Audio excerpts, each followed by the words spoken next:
இயேசுவில் நான் கூறிவிட்டேன். மீண்டுமாக நம் வாழ்க்கையில் கடவுள் அவருடைய இணை சமூகத்தில் இணைந்து அவரை பொறுத்து கொள்ளக்கூடியான வாய்ப்பை வழங்கியிருக்கிறார். அரசாங்கம் நமக்கு காட்டின வழிகாட்டுதலைப்படி இந்த நாள் 6 மணியிலிருந்து நமக்கு வழிபாட்டுக்கென்று அனுமதி கொடுக்கப்பட்டுள்ளது. எனவே அதன் அடிப்படையில் இவ்வழிபாடானது இப்பொழுது செய்யப்படுகிறது.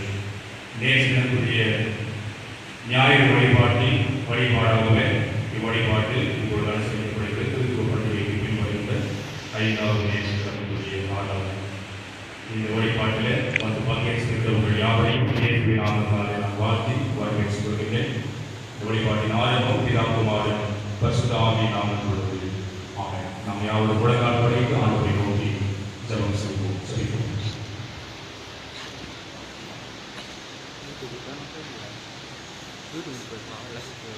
ஈடுடைய சர்வம் எல்லையை நாம் இறக்கும் கொண்ட பரலோகத்தினாவே காலைக்கு காலை புதிய இலக்கங்களை நாடும் மிகுதியான நன்மைகளால் எங்களை முடிச்சூட்டி காக்க எங்கள் பரலோகத்தினாவே நேற்றும் இன்றும் என்றும் மாறாததாய் எங்கள் வாழ்க்கைக்கு ஆதாரமாக இருக்கிற நலக்கடவுளே, நன்றி நிறைந்த உள்ளத்தோடு நாங்கள் நோக்கி பார்க்கிறோம். அன்பின் பரலோகத்தினாவே மீண்டுமாக எங்கள் வாழ்க்கையில மது சமூகத்தில் நாங்கள் கூடி உண்மை தொழுது கொள்ளக்கூடிய மேலான வாய்ப்பை எங்களுக்கு நீர் வழங்கி இருக்கிறீர்கள். நன்றி செலுத்துகிறோம். இந்த பெருந்தொற்றின் காலத்தில் நாங்கள் யாவரும் ஒன்றாக இணைந்து உண்மை தொழுது கொள்ள முடியாத ஒரு நிலை ஏற்பட்டாலும் கூட இந்த நாளிலே எங்களுக்கு நீ கொடுத்திருக்கிற நல்ல வாய்ப்பிற்காக உங்களுக்கு சோதியம். இது வழிபாடானது ஆண்டவருடைய பார்வையில உகந்தவையாக இருக்கிறீர்கள். நாங்கள் பாடப்போகிற பாடல்களும் எழுதிக்கப் போகிற விண்ணப்பங்களும் நாங்கள் வாசகம் தியானிக்கப் போகின்ற ஒரு திருவார்த்தைகளும் எங்கள் வாழ்க்கைக்கு ஆசீர்வாதமாகவும் ஒரு நாம மகிமைக்கேற்றே அமைய கடவுள் துணை புரிகிறான். மிக சிறப்பாக இந்த வழியில உமது திருக்குமாரன் இயேசு கிறிஸ்துவினுடைய புனிதமான பந்தியில நாங்கள் பங்கேற்றிருக்கிறோம். எங்களை நாங்கள் ஆராய்ந்து தற்பரி சோதனை செய்து எங்கள் பாவ குற்றங்களை உணர்ந்து நாங்கள் அறிக்கை செய்து தருகிற மன்னிப்போடு இந்த புனிதமான பந்தியை நாங்கள் எங்களை இணைத்துக் கொள்ள எங்களுக்கு அருள்கிறார்.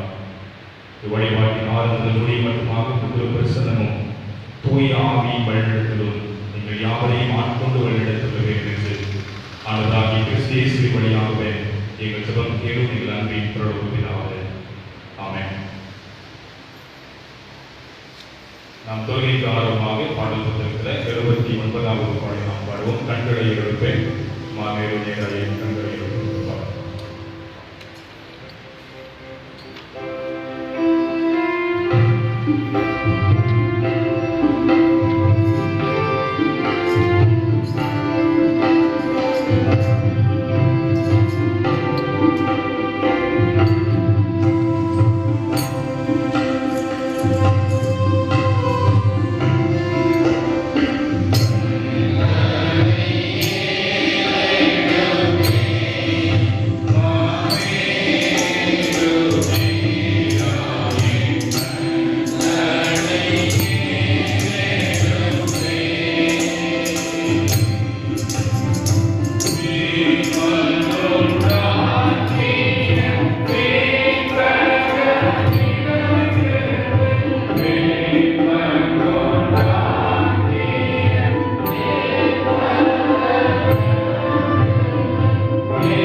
கர்த்தருக்குள் பிரியமானவர்களே,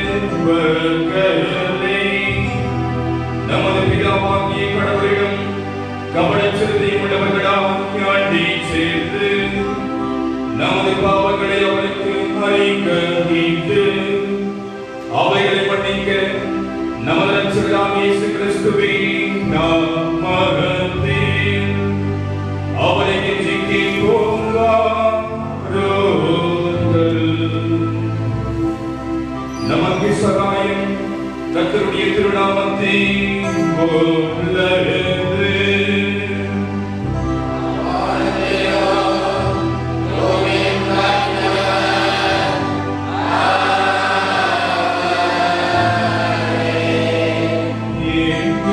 கர்த்தருக்கு அழைத்திடுவேன் நின்றேன்.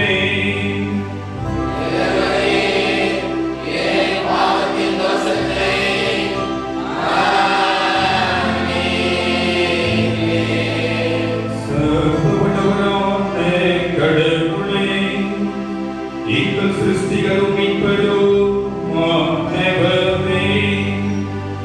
ஏழை பாவிகளாகிய நாங்கள் சுபாவத்தின்படி பாவமுள்ளவர்களும் தீர்ப்புள்ளவருமாயிருக்கிறோம் என்றும் மனதினாலும் வாக்கினாலும் நடக்கையினாலும் உமக்கு விரோதமாய் பாவம் செய்தோம் என்றும் அறிக்கையிடுகிறோம்.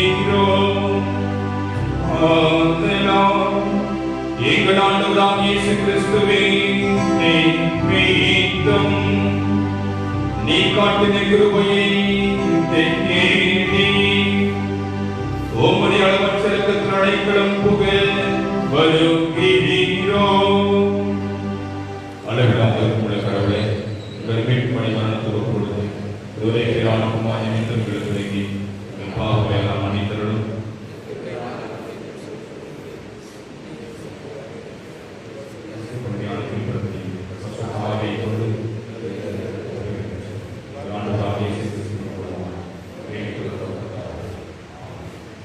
சர்வவல்லவரான பரமபிதாவாகிய கடவுள் நமக்கு இறங்கினார். அவர் தமது ஒரே பேரான குமாரனை நமது பாவங்களுக்காக மரணத்துக்கு ஒப்புக் கொடுத்து அவர் நிமித்தம் நமது பாவங்களை மன்னிக்கிறார். அவர் நாமத்தில் விசுவாசம் உள்ளவர்களுக்கு கடவுளின் பிள்ளைகளாகும்படி அதிகாரம் கொடுத்து அவர்களுக்கு தமது தூய ஆவியை தந்துள்ளதாக வாக்குத்தத்தம் பண்ணினார். விசுவாசம் உடையவனாய் திருமுழுக்கு பெற்றவன் ரட்சிக்கப்படுவான். கர்த்தாவே, எங்கள் அனைவருக்கும் கிருபை செய்கிறோம்.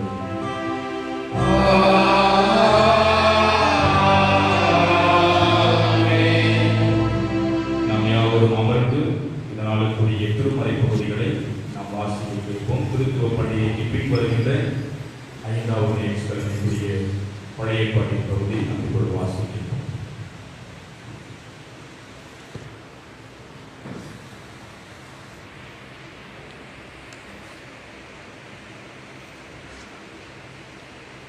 திருத்துவ பண்டிகைக்கு பின் வரும் 5ஆம் ஞாயிறு, அது பழைய ஏற்பாட்டு பற்றி எசேக்கியேல் 2ஆம் அதிகாரம் வசனங்கள் 1 முதல் 5 வரை.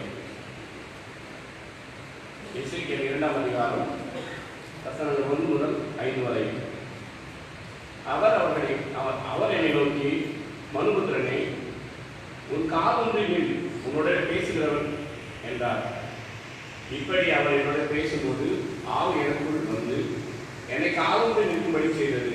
அப்பொழுது அவர் என்னுடனே பேசுவதை கேட்டேன். அவர் என்னை நோக்கி, மனுபுத்திரனே, எனக்கு விரோதமாய் எழுப்பின கலகக்கார ஜாதியாக இஸ்ரவேல் புத்திரருக்கு நான் உன்னை அனுப்புகிறேன். அவர்களும் அவர்கள் பிதாக்களும் இந்நாள் வரைக்கும் எனக்கு விரோதமாய் துரோகம் செய்தார்கள். அவர்கள் கடினமுகமும் முரட்டாட்டமும் இருதயம் உள்ள புத்திரர். அவரிடத்துக்கு நான் உன்னை அனுப்புகிறேன். கர்த்தராகிய ஆண்டவர் என்னதை உரைக்கிறார் என்று அவருடைய சொல்லு. கலகவிடராகிய அவர்கள் கேட்டாலும் சரி, கேட்டாவிட்டாலும் சரி, தங்களுக்குள்ளே ஒரு தீர்க்கதரிசி உண்டு இருக்கிறதை அவர்கள் அறிய வேண்டும் என்றார் என்பதே இன்றைக்காக வாசிக்க பழைய ஏற்பாடு வாசிக்க முடியாது.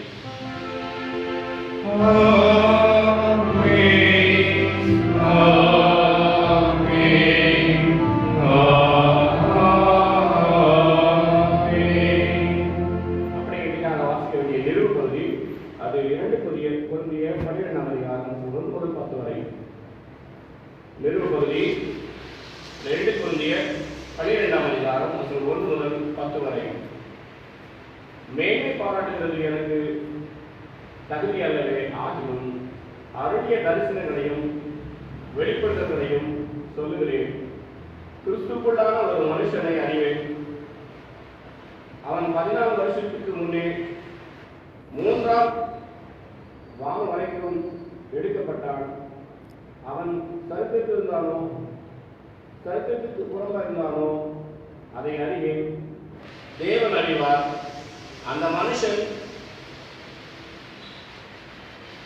பரதேசிக்குள் எடுக்கப்பட்டு மனுஷன் பேசப்படாதும் வாக்கு கேட்காதவனாக வார்த்தைகளை கேட்டேன் என்று அறிந்திருக்கிறேன். அவன் சரித்திரம் இருந்தானோ சரித்திற்கு புறம்பாக இருந்தானோ அதை அறியேன். தேவன் அறிவார். இப்படிப்பட்டவனை குறித்து மேன்மை பாராட்டுவேன். ஆனாலும் என்னை குறித்து என் பலவீனங்களை அன்றி வேறொன்றாகிலும் மேன்மை பாராட்ட மாட்டேன். சத்தியமானதை நான் பேசுகிறேன். நான் மேன்மை பாராட்ட மனதாக இருந்தாலும் நான் புத்தியினால் அல்ல. ஆனாலும் ஒருவன் இடத்தில் காண்கிறதுக்கும் என்னாலே கேட்கிறதுக்கும் மேலாக என்னை என்னாதபடிக்கு அப்படி செய்யாதிருப்பேன். அன்றியும் எனக்கு வெளிப்படுத்தப்பட்டவைகளுக்குரிய மேன்மையை நிமித்தம் நான் என்னை விட்டாதபடிக்கு என் மாம்சத்திலே ஒரு முள் கொடுக்கப்பட்டிருக்கிறது. அது என்னை நான் உயர்த்தாதபடிக்கு அது என்னை குட்டும் சாத்தானுடைய தூதமாக இருக்கிறது. அது என்னை விட்டு நீங்கும்படிக்கு நான் 3ஆம் தரம் தக்கத்தில் வேண்டிக் கொண்டேன். அதற்கு அவர், என் கிருபை உனக்கு போதும், பலவீனத்திலே என் பலம் பூரணமாய் விளங்கும் என்றார். ஆகையால் கிறிஸ்துவின் வல்லமை என் மேல் தங்கும்படி என் பலவீனங்களை குறித்து நான் மிகவும் சந்தோஷமாய் மேன்மை பாராட்டுவேன். அந்தபடி நான் பலவீனமாய் இருக்கும்போது பலமுள்ளவனாய் இருக்கிறேன். ஆகையால் கிறிஸ்துவ நிமித்தம் எனக்கு வரும் பலவீனங்களிலும் நிந்தைகளிலும் நெருக்கங்களிலும் துன்பங்களிலும் இடுக்கங்களிலும் நான் பிரியப்படுகிறேன் என்றார் என்பதை இன்றைக்காக வாசிக்க வேண்டிய நிருபகுதி வாசிக்க வேண்டியதாகிடுச்சு.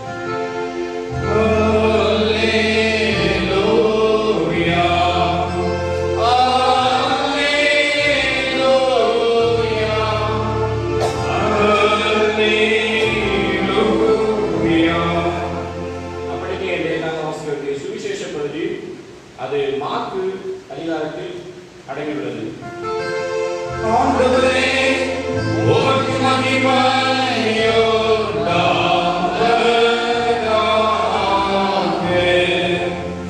மாற்கு எழுதிய சுவிசேஷம் 6ஆம் அதிகாரம் வசனங்கள் 1 முதல் 13 வரை.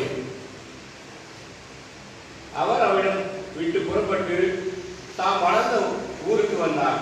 அவருடைய சீஷரும் அவரோடு கூட வந்தார்கள். ஓய்வு நாளான போது ஜெப ஆலயத்தில் உபதேசம் பண்ண தொடங்கினார். அநேகர் கேட்டு ஆச்சரியப்பட்டு, இவைகள் இவனுக்கு எங்கிருந்து வந்தது? இவன் கைகளில் இப்படிப்பட்ட பல செயல்கள் நடக்கும்படி இவனுக்கு கொடுக்கப்பட்ட ஞானம் எப்படிப்பட்டது? இவன் தச்சன் அல்லவா? மரியாளுடைய குமாரன் அல்லவா? யாக்கோபு, யோசே, யூதா, சீமோன் என்பவர்களுக்கு சகோதரன் அல்லவா? இவன் சகோதரிகளும் இங்கே நம்மிடத்தில் இருக்கிறார்கள் அல்லவா என்று சொல்லி அவரை குறித்து இடர வைத்தார்கள்.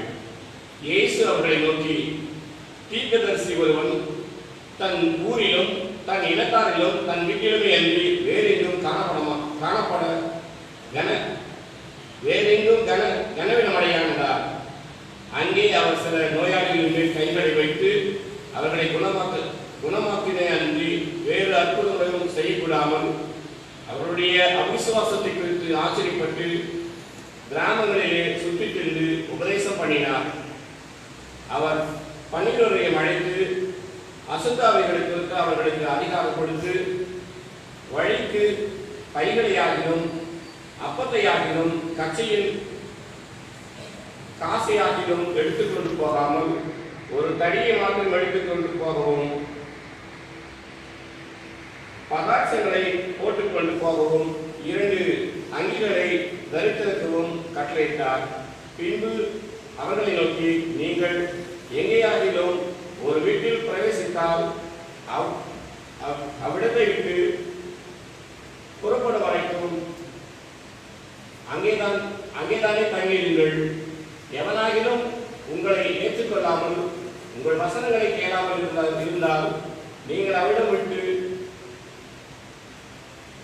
புறப்பட போது அவருடைய சாட்சியாகிய உங்கள் கால்களில் கீழே படிந்த தூசியை உதவி கொடுங்கள்.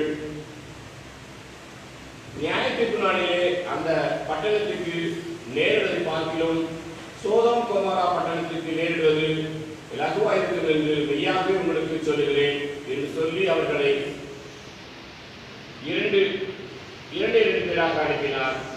அவர்கள் புறப்பட்டு போய் மனம் திரும்புங்கள் என்று பிரசங்கித்து அநேகம் பிசாசுகளை துரத்தி அநேக நோயாளிகளை எண்ணெய் பூசி சொஸ்தமாக்கினார்கள் என்றார் என்பதை எதற்காக வாசிக்க சுவிசேஷ பகுதி வாசிக்க முடிந்தாயிற்று.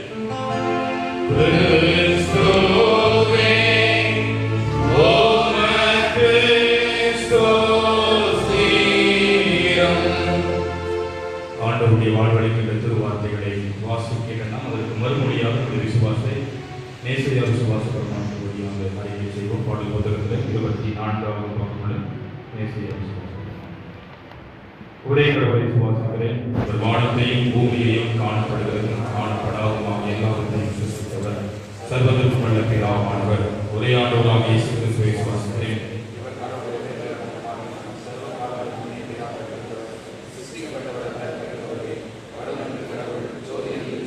மெய்யான கடவுள் பிதாவுடைய ஏகவஸ்துவானவர், இவரை கொண்டு எல்லாம் சிருஷ்டிக்கப்பட்டன.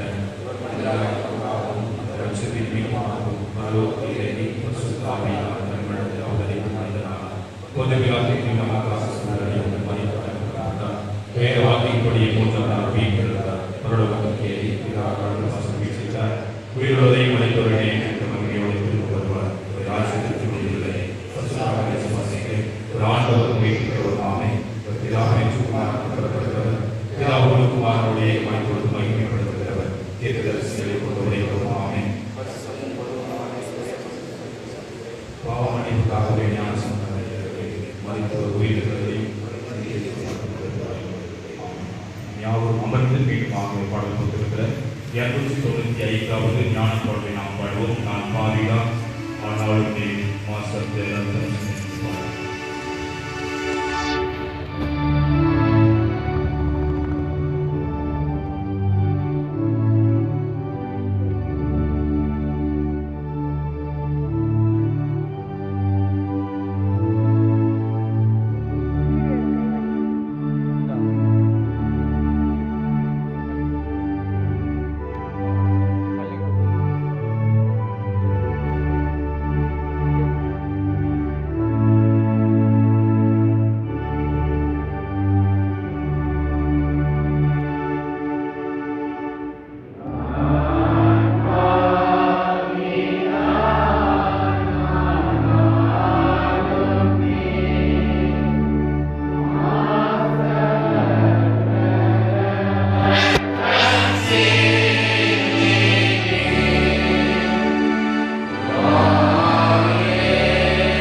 அவருடைய ஒரே பேரான குமாரனும் நம் ஆண்டவருமாகிய கிறிஸ்து இயேசுவுடன் வருகிறோம்.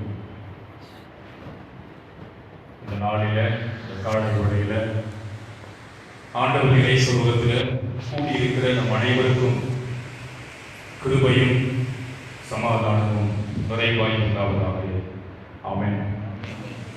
இயேசு ஆண்டவருக்குள் அன்புக்குரியவர்களே, ஏறக்குறைய 65 நாட்களுக்கு பிறகு ஆண்டவருடைய சமூகத்தில் நாம் யாவரும் இணைந்து கூடியிருக்கிறோம். இந்த பெருந்தொற்றின் காரணத்தினால நம்மால் ஒன்றாக இணைந்து ஆண்டவரை தொழுது கொள்ள முடியாத ஒரு நிலை. ஆனாலும் கடவுள் நமக்கு மீண்டுமாக இந்த நாளில் இவ்வாய்ப்பை வழங்கியிருக்கிறார். எனவே தான் நேற்றைய தினத்திற்குரிய வழிபாட்டை நாம் அப்படியே இந்த நாளில் அனுசரித்துக் கொண்டிருக்கிறோம். இந்த நேரத்தில் நம்முடைய சிந்தனைக்காக நாம் எடுத்துக்கொள்கின்ற கர்த்தருடைய திருவார்த்தை நாம் ஏற்கனவே வாசி கேட்ட பழைய ஏற்பாட்டின் பகுதி எசேக்கியேல் தீர்க்கதரிசியின் புஸ்தகம் அதிகாரம் 2 முதல் 5 வசனங்கள். The sermon portion is taken from the prophetical book of Ezekiel chapter 2 verses beginning from 1 to 5. அவர் என்னை பார்த்து, மனுஷகுமாரனே, காலூன்றி நில், உன்னோடு பேசுவேன் என்றார். இப்படி அவர் என்னோடு பேசும்போது ஆவி எனக்குள் வந்து என்னை காலூன்றி நிற்க செய்தது. அப்பொழுது அவர் என்னோடு பேச கேட்டேன். அவர் எனக்கு சொன்னதாவது, மனுஷகுமாரனே, எனக்கு விரோதமாய் கலகம் செய்த கலக ஜாதியாராகிய இஸ்ரவேலரிடம் நான் உன்னை அனுப்புகிறேன். அவர்களும் அவர்கள் பிதாக்களும் இந்நாள் வரைக்கும் எனக்கு துரோகம் செய்தார்கள். அவர்கள் பிள்ளைகள் கடின முகமும் முரட்டாட்ட இருதயமும் உள்ளவர்கள். அவர்களிடத்திற்கு நான் உன்னை அனுப்புகிறேன். கர்த்தராகிய ஆண்டவர் இன்னென்னபடி உரைக்கிறார் என்று அவர்களுக்கு சொல். அவர்கள் கலகவிட்டார். அவர்கள் கேட்டாலும் கேளாவிட்டாலும் தங்களுக்குள்ளே ஒரு தீர்க்கதரிசி தோன்றினான் என்பதை அவர்கள் அறிய வேண்டும் என்றார் என்பதுவே. நல்ல கடவுளே, நன்றியோடு உம்மை நோக்கி பார்க்கிறோம். மீண்டுமாக எங்கள் வாழ்க்கையில இந்த அற்புதமான ஒரு வாழ்க்கையை, இந்த நேரத்தை, இந்த தருணத்தை கடவுள் ஏற்படுத்தி தந்தி உமக்கு நன்றி செலுத்துகிறோம். இந்த வழியிலும் ஆண்டவரே, இறைவனாகிய ஆண்டவரை எங்களுக்கு தரப்போகிற உமது வாழ்வழிக்கும் வார்த்தைகளுக்காக உமக்கு ஸ்தோத்திரம். அடியணி மறைத்து ஆண்டவராகி இறைவனுக்கு வெளிப்படும் நாங்கள் யாவரும் கேட்கிறோம். கிறிஸ்து இயேசுவின் வழியாகவே ஜெபம் கேளும் பிதாவே. ஆமென். அன்புக்குரியவர்களே, முகக்கவசம் அணியாதுங்க. தயவுக்கு முகக்கவசத்தை அணிஞ்சா ரொம்ப ரொம்ப நல்லா இருக்கும். உங்களால் பிறருக்கு அதே போல சானிடைசர் யூஸ் பண்ணுங்க. சமூக இடைவெளியை கட்டாயம் பின்பற்றுங்க. எல்லாத்துக்கும் மேல முக்கியமான விஷயம் தடுப்பூசி. அநேகம் நீங்கள் போட்டிருப்பீங்கன்னு நினைக்கிறேன். தயவு குறித்து அதை போட்டுக் கொள்ளுங்கள். இன்னும் பயனுள்ளதாக இருக்கும். மீண்டுமாக 3வது அலை அக்டோபர் நவம்பரில் வர வாய்ப்புள்ளது என்பதை யூகித்திருக்கிறார்கள். முதல் அலையில நான் ரொம்ப கேர்லெஸ்ஸா இருந்தேன். அதெல்லாம் ஒன்றும் வராது, ஒன்றும் பிரச்சனை இல்லை அப்படின்னு வந்துச்சு. அதனுடைய விளைவு தான் 2வது அலை. இதிலும் நம்ம அஜாக்கிரதையாக இருந்தால் மீண்டுமாக கண்டிப்பாக 3வது அலை வரும். பொது முடக்கு வரும். ஆலயத்தில் வழிபட முடியாது. எல்லாமே முடங்கி போகும். வேலை இல்லாத சூழ்நிலை ஏற்படும். எனவே உங்களை தற்காத்துக் கொள்ள, உங்களால் பிறருக்கு பாதுகாப்பாக இருப்பதற்கு என்று முகக்கவசத்தை கட்டாயம் அணியுங்கள். வேறு வழியில் சொல்லிதான் 5 வந்தாலே விமர்சனம் சொல்றாரு நினைக்காதீங்க. ரொம்ப நல்லது, அவசியம். எனவே சொல்லுங்கள். அன்புக்குரியவர்களே, இந்த நாளுக்குரிய சிந்தனை பகுதியை படிக்க கேட்கிறோம். பொதுவாகவே நாம் வாழும் இந்த வாழ்வில் அநேகர் நம்மை நிராகரிப்பார்கள். சிலர் நமக்கு எதிராக துரோகம் செய்வார்கள். சிலர் நமக்கு எதிராக அவதூறு பேசுவார்கள். சிலர் நமக்கு எதிராக புறம் கூறுவார்கள், நிந்திப்பார்கள், இழிவுபடுத்துவார்கள். இவை எல்லாவற்றையும் ஏற்றுக்கொண்டு இந்த உலக வாழ்க்கையில நிச்சயமாக நாம் எல்லோருமே வாழ்ந்து கொண்டிருப்போம். இன்னும் ஒரு படி மேலே போய் பார்த்தால், நம் குடும்பத்தில் பெற்றோர்கள் பிள்ளைகளை நிராகரிப்பார்கள். பிள்ளைகள் தங்கள் சொந்த பெற்றோர்களையும் நிராகரிப்பார்கள், ஒதுக்கி வைப்பார்கள். அதனால்தான் ஓல்டேஜ் ஹோம் என்று இருக்கிறது, முதியோர் இல்லம். அதே போன்று உடன் பிறந்த உடன்பிறப்பவர்கள் கூட பல நேரங்களில் தங்கள் உடன் பிறந்தவர்களையும் விரோதிகளாக பார்க்கக்கூடிய ஒரு சமூகத்தில் தான் நாம் எல்லோருமே வாழ்ந்து கொண்டிருக்கிறோம். இல்லை என்று யாருமே சொல்லவே முடியாது. நிராகரிப்புகள், அவமானங்கள், இகழ்ச்சி, துரோகங்கள் எல்லாவற்றையும் நாம் அனுபவித்துக் கொண்டுதான் வாழ்கிறோம். மனிதர்களுக்கு மாத்திரம்தான் இந்த அவமானங்களா, துரோகங்களா, பழி சொல்லுகிற விஷயங்களை மனிதன் மாத்திரம்தான் சந்திக்கிறானா என்கிற கேள்வியை நாம் எழுப்பினால் இல்லை. எல்லாவற்றிற்கும் மேலாக நம்மை படைத்த கடவுளும் கூட தன் வாழ்க்கையில அவர் நிராகரிக்கப்படுகிறார். யாரால் என்றால் நம்மால். அவருடைய படைப்புகளாய் இருக்கிற, அவருடைய சொந்த ஜனமாய் இருக்கிற நம்மால் கூட கடவுள் பல நேரங்களில் நிராகரிக்கப்படுகிறார். நாமும் கடவுளுக்கு துரோகம் செய்து கொண்டு வாழ்கிறோம்.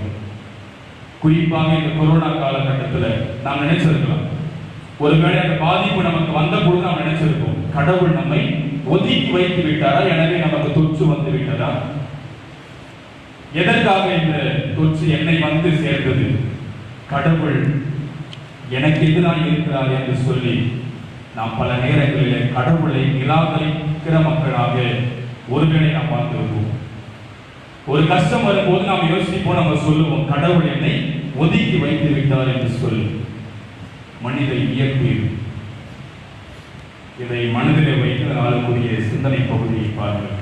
எசேக்கியேல் தீர்க்கதரிசி புஸ்தகம் 2வது அதிகாரம் முதல் 5 வசனங்கள். எசேக்கியேல் தீர்க்கதரிசியை கடவுள் தமது இறை ஊழியத்திற்கு என்று அழைக்கிறார். பல தீர்க்கதரிசிகளை பார்க்கும்போது, ஏசாயா, எரேமியா அவர்களை பார்க்கும்போது ஒரு குறிப்பிட்ட அதிகாரத்தில் மாத்திரமே அவருடைய அழைப்பை குறித்து சொல்லி இருக்கும். ஆனால் எசேக்கியேலை குறிப்பிட்டு நாம் பார்க்கும்போது முதல் 3 அதிகாரங்களும் எசேக்கியேல் தீர்க்கதரிசியினுடைய அழைப்பாக அமைந்துள்ளது. எசேக்கியேல் என்று பார்க்கும்போது God is my strength, கடவுள் எனக்கு ஆற்றல், பலன் என்பது அந்த பெயரினுடைய அர்த்தம். எசேக்கியேல் என்பவர் ஒரு ஆசாரியனாக இருக்கிறார். அவருடைய தந்தையார் ஒரு ஆசாரியர், எனவே அதன் வழி அவரும் ஒரு ஆசாரியர். கடவுள் அந்த பணியில் இருந்து அவரை தீர்க்க தரிசன பணிக்காக அவரை பிரித்தெடுத்து அழைக்கிறார். 25 நிலைமையில எசேக்கியேல் அடிமையாக பாபிலோனுக்கு கொண்டு போகப்படுகிறார். பாபிலோனின் மன்னன் நேபுகாத்நேசர் என்று சொல்லக்கூடியவர் கிறிஸ்து பிறப்பதற்கு 598 ஆண்டுகளுக்கு முன்பு எருசலேமை, யூதாவை முற்றுகையிடுகிறார். அவரால் நியமிக்கப்பட்ட ஒரு மன்னன் ஒருவன் இருந்தான் எருசலேமில், கடவுளுடைய நகரத்தில். அந்த மன்னன் இந்த நேபுகாத்நேசருக்கு உண்மையாக இல்லை. இந்த மன்னனும் நேபுகாத்நேசரை நிராகரிக்கிறார். அவர் சொல்வதை நாம் ஏன் கேட்க வேண்டும்? அவருக்கு கீழாக நாம் ஏன் செயல்பட வேண்டும்? நம் நாடு ஒரு தனி நாடாக இருக்க வேண்டும் என்று அவருக்கு எதிராகவே கிளர்ச்சி செய்கிறார் அந்த நாட்டின் மன்னன். சிதேக்கியா என்று சொல்லக்கூடிய அரசன். எனவே இறுதியாக நாம் பார்க்கிறோம், பாபிலோனிய மன்னர் நேபுகாத்நேசர் மீண்டுமாக எருசலேமை முற்றுகையிட்டு யூதாவை முற்றுகையிட்டு ஜனங்கள் எல்லாரையும் அடிமைகளாக தான் சொந்த நாட்டுக்கு அழைத்து கொண்டு போகிறார். தீக்கு இரையாக்குகிறார் முழு நாட்டையும், அவருடைய கோயிலையும் உட்பட. உயர்குடி மக்கள் எல்லாம் அவனுக்கு தேவையானவர்கள் எல்லாவற்றையும் தான் சொந்த நாட்டுக்கு அழைத்து சென்று அவனுக்கு தகுதி இல்லாத எல்லாரையும், முதியவர்களையும், கைவிடப்பட்டவர்களையும், இல்லை என்று வாடுகிறவர்களை அப்படியே அதே நாட்டில் விட்டு சென்று விட்டார். இதுதான் இந்த எசேக்கியேல் தீர்க்கதரிசியினுடைய புத்தகத்தின் பின்னணி. அப்படி இருக்கிற பொழுது அநேக வாலிபர்களையும் கூட இந்த மன்னன் தான் நாட்டுக்கு அடிமைகளாக கொண்டு போகிறான். அதில் ஒரு வாலிபன் தான் எசேக்கியேல் தீர்க்கதரிசி. 25 வயது அவனுக்கு. அடிமையாக தான் வாழ்க்கையை வாழ்ந்து கொண்டிருக்கிறான். 5 ஆண்டுகளுக்கு பிறகு அவனுடைய 30வது வயதில் கடவுள் தனது இறை ஊழியத்திற்கு என்று எசேக்கியேலை அழைக்கிறார். முதல் அதிகாரத்தினுடைய கடைசி வசனத்தை நாம் பார்த்தால் தெரியும், கடவுளுடைய மகிமையை கண்ட எசேக்கியேல் கீழே அவன் விழுகிறான்.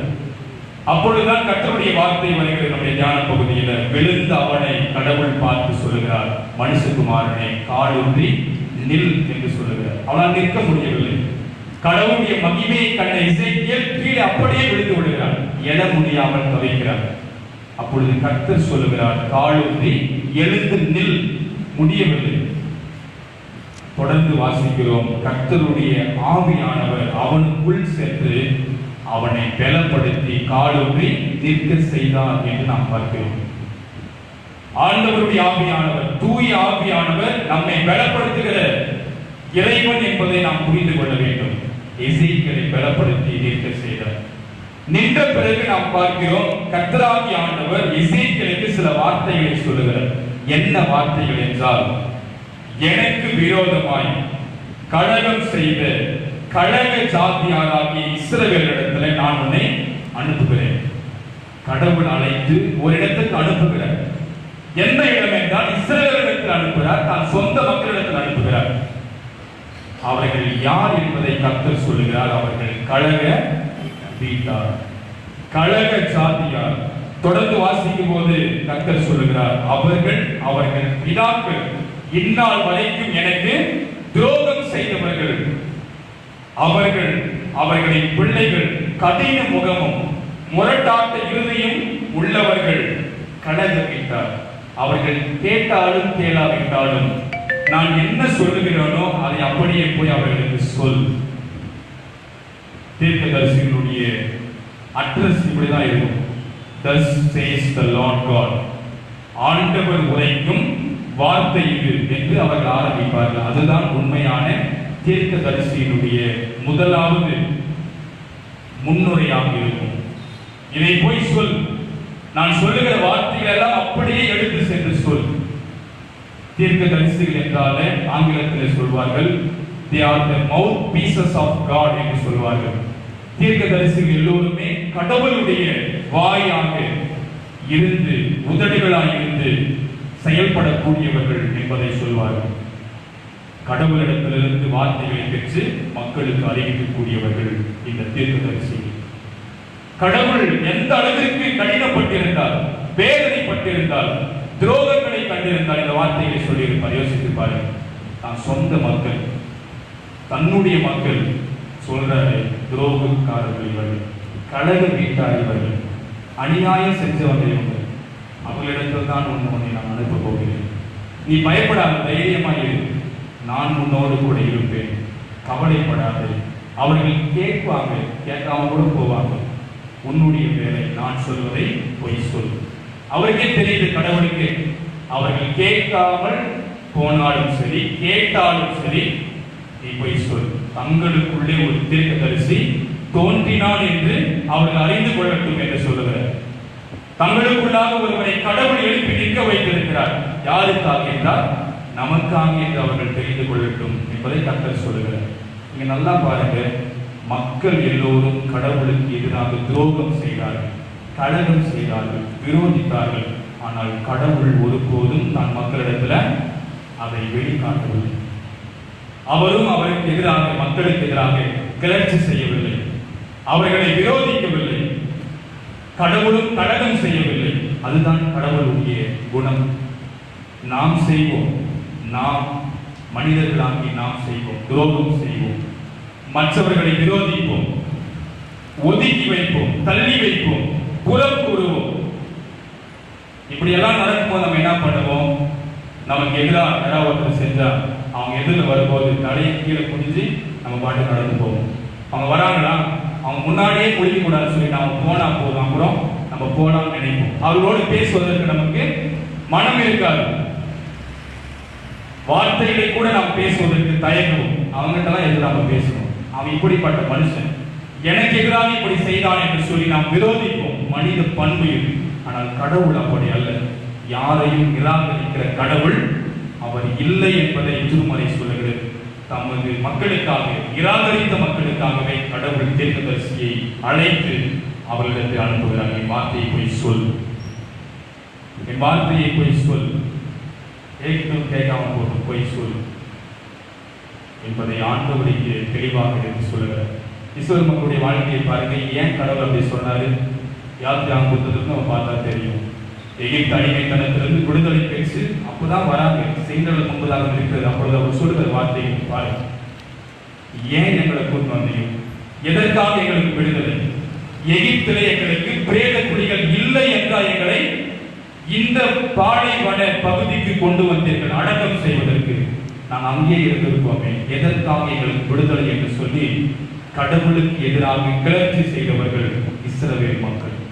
அப்பவே விடுதலை பெற்று வந்தவுடனே அதை தொடர்ந்து நாம் பார்க்கிறேன். எங்களுக்கு தண்ணி இல்லை, எங்களுக்கு உணவு இல்லை, ஏன் எங்களை கஷ்டப்படுத்துறீங்க? நாங்க அங்கேயே இருந்திருப்போமே, எதற்காக என்று கடவுளுடைய மிகப்பெரிய ஒரு தலைவராய், மக்களுடைய தலைவராய் இருக்கிற மோசேக்கு எதிராகவும் முறுமுறுக்கிறார்கள், கடவுளுக்கு எதிராகவும் முறுமுறுக்கிறார்கள். எதற்காக எங்களுக்கு விடுதலை? எதற்காக எங்களுக்கு? நாங்கள் அங்கே இருந்திருப்போமே, எங்களை சாகடிக்கவா இங்கே கொண்டு வந்தீர்கள் என்று கிளர்ச்சி செய்தவர்கள், கடவுளுக்கு துரோகம் செய்தவர்கள் இஸ்ரவேல் மக்கள்.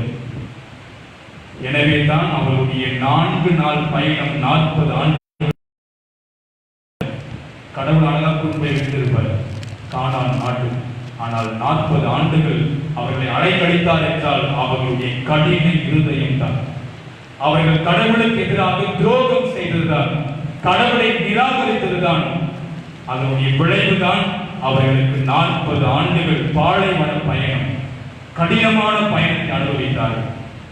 இன்றைக்கு நாம் எப்படி வாழ்கிறோம்? கடவுளை நிராகரிக்கிறோமா அல்லது கடவுளை?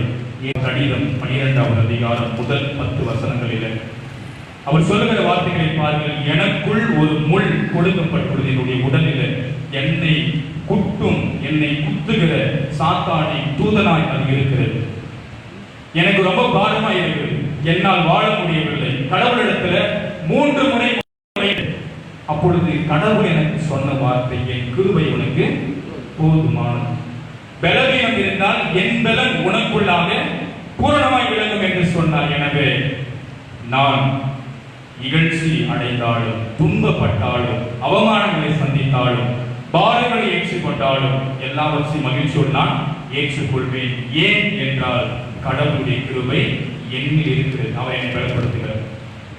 நாம் பலவீனமாக இருந்தால் தான் கடவுள் நம்மை பலப்படுத்துவார். அதை புரிந்து கொள்ளும். நம்ம ரொம்ப ஸ்ட்ராங்கா இருந்தால் நம்ம கடவுளையும் அணுக மாட்டோம். கடவுளுடைய கிருபை நமக்கு தேவைன்னு சொல்லுவோம். நாம் பலவீனமாக இருந்தால், பலவீனப்பட்டு வாழ்ந்து கொண்டிருந்தால் அப்பொழுதுதான் கடவுளுடைய பலன் நம்மிலே விளங்கும். அவர் சொல்றாரு, நான் ஏற்றுக்கொள்கிறேன், எது வந்தாலும் நான் ஏற்றுக்கொள்கிறேன். நான் பலவீனமாக இருந்த போதே வல்லமை உள்ளவனாக விளங்குகிறேன் என்பதை கடைசியாக சொல்லி அப்போஸ்தலனாகிய பவுல் முடிப்பார். 2 விஷயத்தை சொல்றாங்க இறையியலாளர்கள். ஒன்று, என்ன முள் குத்துகிறது என்றால், ஒன்று என்ன சொல்றாங்கன்னா, சரீரத்துல அவருக்கு இருக்கிறதான பலவீனம் ஏதோ ஒன்று இருக்கிறது என்று சொல்கிறார்.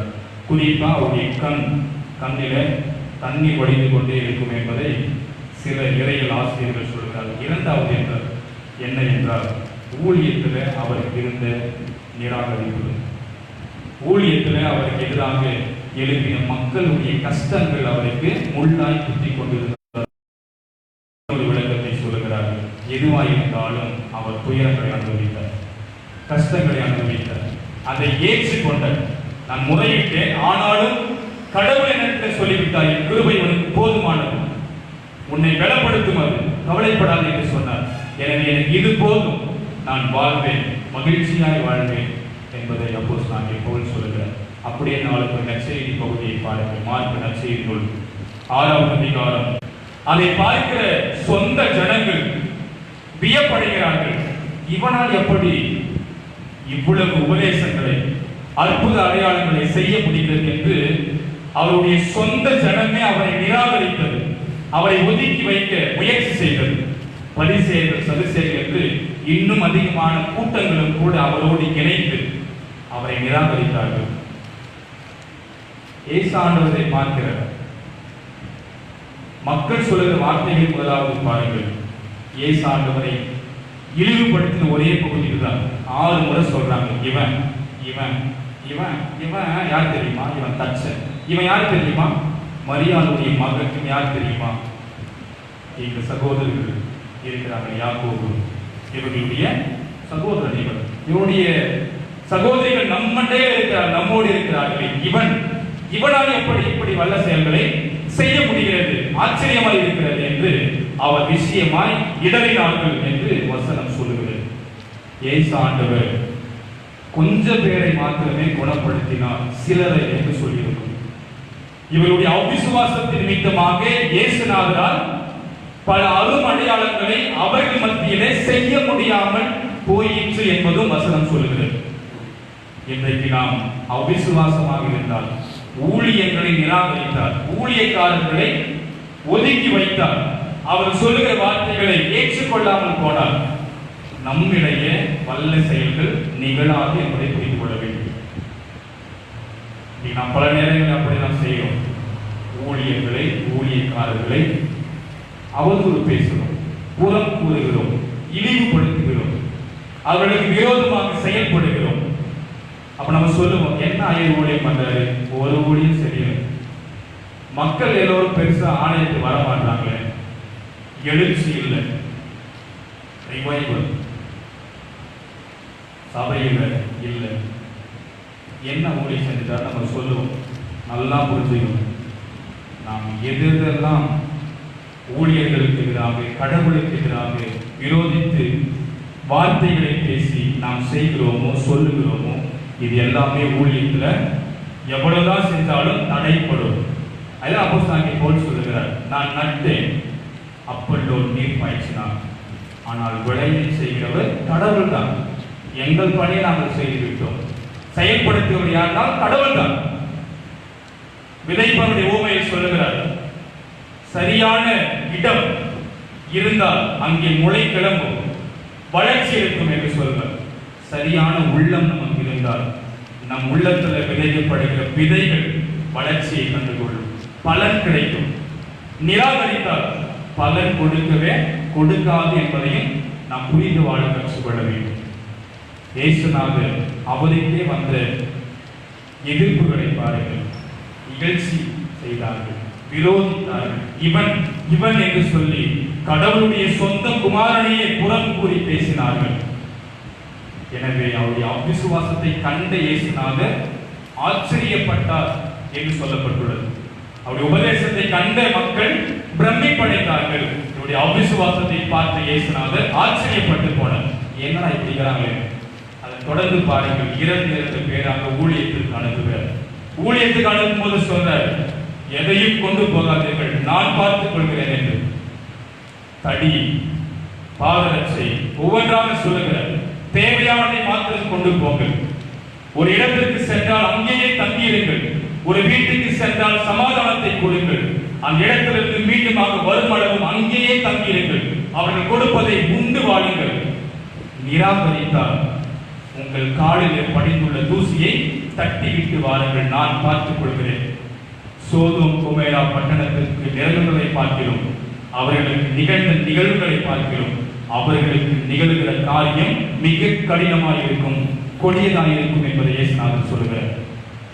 ஊழியர்களை, கர்த்தருடைய வார்த்தைகளை, ஊழியக்காரர்களை நிராகரித்தால் அதனுடைய விளைவு மிக பெரியதாக இருக்கும் என்பதை நாம் புரிந்து கொள்ள வேண்டும்.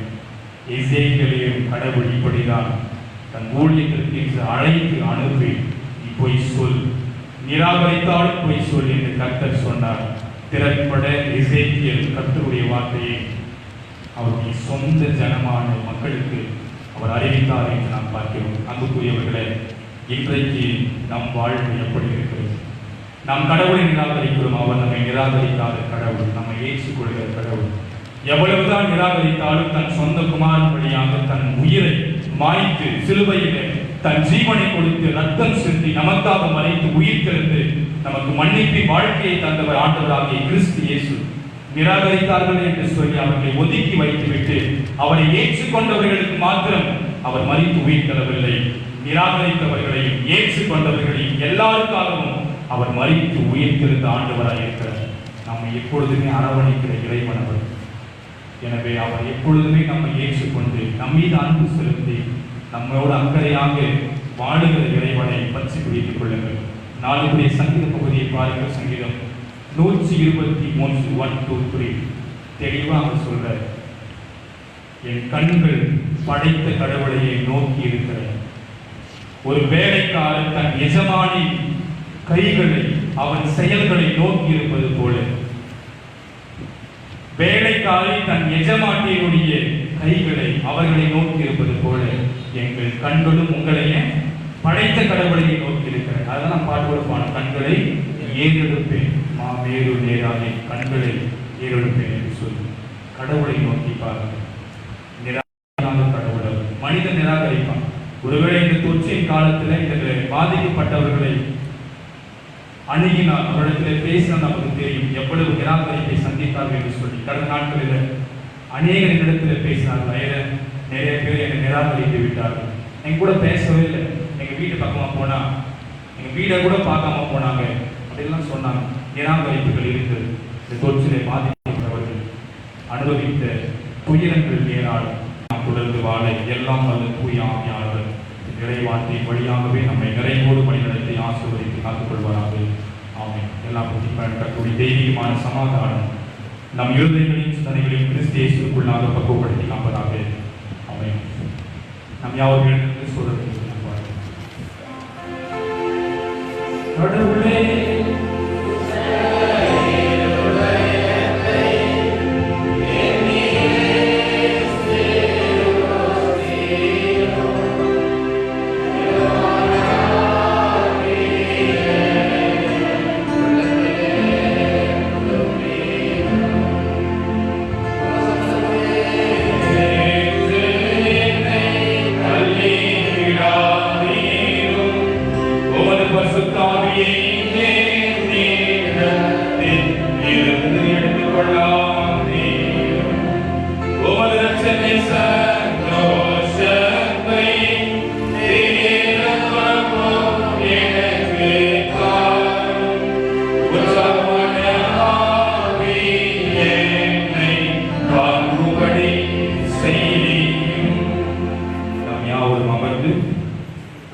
பாடலாக 594வது பாடலை நாம் பாடுவோம். நேரையின்மை காரணமாகத்தான் சுருக்கமாக வழிபாடு அனுசரிக்கப்படுகிறது. வருகிற ஞாயிற்றுக்கிழமையிலிருந்து முறையானபடி வழிபாடு.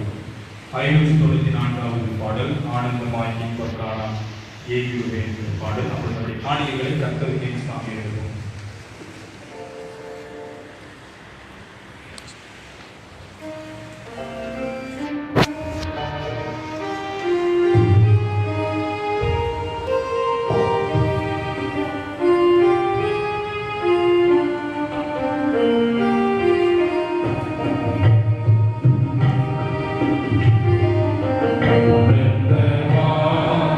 Imbakana,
திருச்சபைக்கு அறிவிப்புகள். இந்த ஆராதனை சிறப்பான முறையில் நடந்து கொண்டிருக்கும் நமது திருச்சபையின் போதகர் அவர்களுக்கும் ஆராதனையில் கலந்து கொண்ட திருச்சபை விசுவாசிகள் அனைவருக்கும் திருச்சபையின் சார்பாக நன்றிகளையும் தோற்றுள்ளோம். இன்று வேத பகுதிகளை வாசித்து கொடுத்த திரு டி ரமேஷ் சங்கர் அவர்கள் குடும்பத்தாருக்கு சபையின் சார்பாக நன்றிகளை தெரிவித்துக் கொள்கிறோம். இன்று தண்ணீர் கேன் கொடுத்த சிறுவர்கள் தருண் எட்வர்ட் கெவின் குடும்பத்தாருக்கு நன்றிகளை தெரிவித்துக் கொள்கிறோம். 5/7/2021 இன்று மாலை 7 மணிக்கு வாலிபர்களால் மாலை தொழுகை நடைபெறும். 7/7/2021 புதன் மாலை 7 மணிக்கு உள்ளூர் பஜனை நடைபெறும்.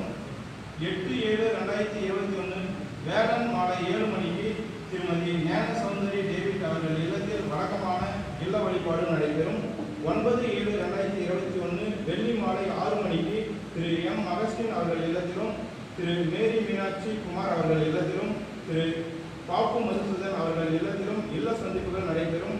அன்று மாலை 7 மணிக்கு திரு டி ஜான் இபி அவர்கள் இல்லத்தில் வழக்கமான இல்ல வழிபாடு நடைபெறும். 10/7/2021 சனிக்கிழமை மாலை 7:30 மணிக்கு திருவிருந்து ஆராதனை நடைபெறும். 11/7/2021 ஞாயிறு ஆராதனையிலும் பரிசுத்த திருவிருந்து பரிமாறப்படும். மற்றும் அன்று ஆராதனை முடிந்தவுடன் காலை 11 மணிக்கு சபை வளர்ச்சிக்கான சபை கூட்டம் நடைபெறும். மேற்கண்ட இவ்வார நிகழ்ச்சிகளில் சபையார் அனைவரும் கலந்து கொண்டு சிறப்பிக்குமாறு அன்போடு கேட்டுக்கொள்கிறோம். இன்று மாத காணிக்கை கொடுத்தவர்கள் திருமதி செல்வி தேவநேசன் அவர்கள் குடும்பம் 2 மாதத்திற்கு ரூபாய் 1000 கொடுத்துள்ளனர். அருள்திரு ஆர் கிருஷ்ணராஜ் போதகர் அவர்கள் குடும்பம் ரூபாய் 750 கொடுத்துள்ளனர். திரு என் ரவி தலைமை ஆசிரியர் அவர்கள் குடும்பம் ரூபாய் 3000 2 மாதத்திற்கு கொடுத்துள்ளனர்.